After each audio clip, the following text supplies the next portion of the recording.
been almost 3 years since Breath of the Wild came out, and I only just found out that bokoblins could ride bears. The running joke around this game is true. It feels like every few weeks someone on Twitter will find out something new about the game, like how you can use magnesis on a boomerang to create a terrifying buzzsaw. Just how many little known details and Easter eggs is Breath of the Wild still hiding? That's what I wanted to find out. I'm Tristan, and this is 101%. First I want to talk about gameplay, or what I'm going to generalize as mechanics. Part of what has made Breath of the Wild so enjoyable to keep up with over the years is just how utterly breakable the game is. On day 2, people were already flying around on logs and levitating on minecarts. A lot of these techniques were probably not part of the design, but it's still amazing that the game is versatile enough for these shenanigans. Sort of like how you could put a bucket on someone's head in Skyrim and then steal all their stuff. Breath of the Wild has a fantastic mix of these open, physics-based possibilities coupled with subtle, authored mechanics. Someone on the development team intentionally designed the spicy pepper to create an updraft whenever you light it on fire. No other food item in the game does this, and the game never tells you about it, but it's there, just waiting to be discovered. This is opposed to a video from CharlieBoy95 over on Reddit, which shows that it's possible to catch fish just by whistling. They all just beach themselves on the shore. The effect doesn't appear to be intentional, but rather it's a simple exploit. See, the animals in the game respond to sound, whether it's footsteps or a bomb or what have you, so when you whistle, all the fish activate their flight response and run straight onto dry land. What's brilliant about this is that it works on the same unspoken level as something like the secret armor bonuses in the game. So in the DLC, you can get a lobster shirt. It's basically just the Wind Waker shirt, which is a neat little nod. Now, the game tells you it gives you a heat resistance buff, but what it doesn't tell you is that you actually sail much faster in the water with a Deku Leaf. These details are so tiny. They have such limited use cases, but the fact that they included them at all is kind of impressive. You can see this in the special properties of the blue flame you use to light the ancient furnaces.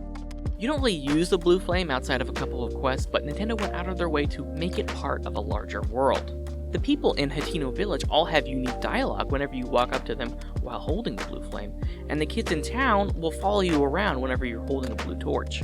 But if you use it to, say, light a bush on fire, it just becomes regular flame, so you'd think that was that. But the blue flame does have a reaction with your bombs. So normally if you shoot a fire arrow at a remote bomb, it doesn't really do much, but if you light your arrow on fire with a blue flame and then shoot it, the bomb explodes. It actually makes sense in the context of the world, where the blue flame is intrinsically linked with the Sheikah Slate and the magic of the bombs. Little details like these widen the scope of the world, making it feel like there are endless possibilities. Like, what else are we missing? Probably my favorite secret mechanic is the monk boss fight in the DLC. It's kind of a pain when he splits into several copies, but there is a way to mess with him. Just toss a bunch of bananas on the ground. This detail is fantastic for a couple of reasons. So first, like, Zelda games have a history of letting you use silly items like bug nets to fight bosses, but it actually also makes sense in the story. While loving bananas is mostly a Yiga thing in the game, over in Kakariko Village, Kato explains that the Yiga are a splinter group of the Sheikah, who long ago pledged loyalty to Ganon.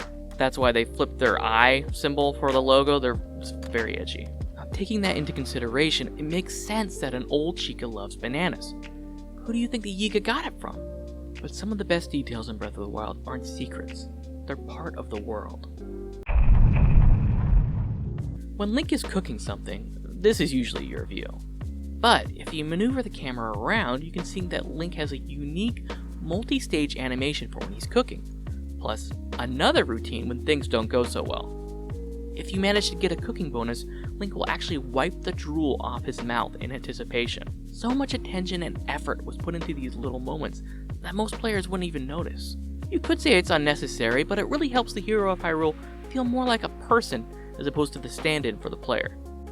This kind of animation overkill spills into the menus, as Link can be seen responding to the environment on the inventory screen.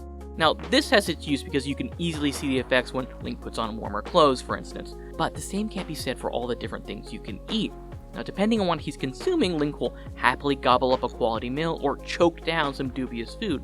There's even one unique animation for eating rock-hard food, which is what you get when you cook gems or minerals. And then there's another unique animation where Link smiles while using a fairy. That same beautiful smile can be seen in an entirely different context, when Link does a shield surfing trick. This dedication to detail extends to the enemies in Hyrule. When they think Link's not around, bokoblins will chat it up with each other, and bored lookouts will yawn at their posts. Moblins will eat bugs off the ground, and bokoblins will eat whatever that was. These animations can get kinda gross, but they're also appropriate. Enemies in the game will also react to the weather, as bokoblins look up to the sky when it starts to rain, and lightning scares the hell out of Lynels. Oh yeah, just walk it off. No one saw. You hardly ever see them acting like this because they usually spot you on approach, but Nintendo put enough detail into these creatures to make it feel like they're living their lives whenever Link's not around. A quick side note, one of my favorite animation wrinkles is the enemy masks. Whenever Link wears one, he takes on the posture and gait of whoever he's impersonating. Lynels, though, don't think imitation is a form of flattery. The species of wildlife in the game also have these meticulous routines that make the world feel more alive. Just look at that squirrel stretch. I wouldn't say these animation details are hidden, but you may never come across them, and that's the beauty of Breath of the Wild. There's always something to discover. It seems impossible to know everything about this game, which can make it feel like anything can happen. But at the same time, it feels like everything has happened. Let me show you what I mean. There are tons of callbacks and references to old Zelda games in Breath of the Wild, but there were also little things to help build out this specific version of Hyrule. Something I missed during my first playthrough was the secret behind Link's house. See, when you first roll up, it's been abandoned and Bolson's crew are getting ready to demolish the home. One worker says the person who lived there went off to work at the castle, and another, behind the back, implies this all happened around the time of the Calamity, or about 100 years ago. This, coupled with the hint in the Creating a Champion art book, certainly seems to imply that Link re-buys his old house. It's kinda sweet, and also a searing indictment of capitalism. The art book also makes a small mention of the grave of King Rome. It's not explicitly called out as a tombstone in the game, but you can find the king's final resting place on the top of the mountain in the Great Plateau. This is where the old man kinda hangs out before he makes his ghostly reveal. You know, considering who else we see carrying lanterns in the Zelda series, we really should have seen that plot twist coming. There are plenty of references to older games too. Remember those builders who were going to tear down Link's house? They're straight out of Ocarina of Time. Bolson looks like he maps straight onto the Master Craftsman. Check out those stripes. And then Hudson is a dead ringer for this beehived gentleman. Now Hudson is an especially interesting case because his old school counterpart was imprisoned by the Gerudo. Flash forward to new Hudson, and he's married a Gerudo woman named Ronson. There are lots of these little pockets of old games retrofitted for this new version of Hyrule, like how Lurelin Village maps directly onto Outset Island from Wind Waker. GameXplain actually has a great video on that, I'll link it in the description. The point being is that these repeated areas aren't just fan service, but actually serve the idea that each successive game builds on the other, taking elements and reshaping them in new ways, telling a new story every time. It's almost like a legend. A legend of... Easter eggs can be just for fun, too.